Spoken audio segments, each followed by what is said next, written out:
intención, en absoluto.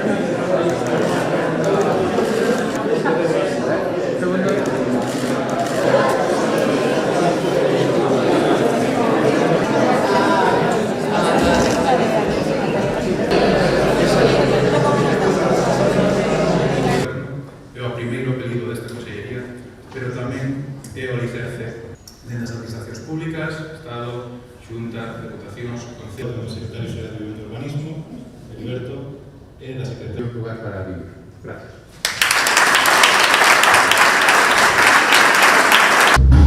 Por iso, prevemos acabar 8.000 vivendas públicas e cooperativas. En estreita colaboración cos concellos galegos. Dos retos que temos no futuro en materia de... Na actual legislatura, vivenda, persoas mozas. Os menores de... Construindo fogar.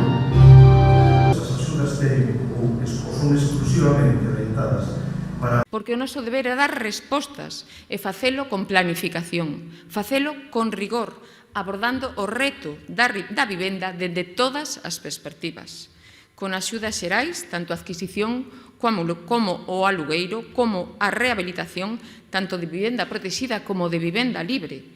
Levamos comunicadas xa neste ano 2024 preto dun milleiro de axudas do alugueiro da convocatoria 24. De feito, hoxe mesmo, como ben explicaban, vimos de publicar a convocatoria desas axudas tan esperadas de eficiencia enerxética en residencial colectivo e en vivenda.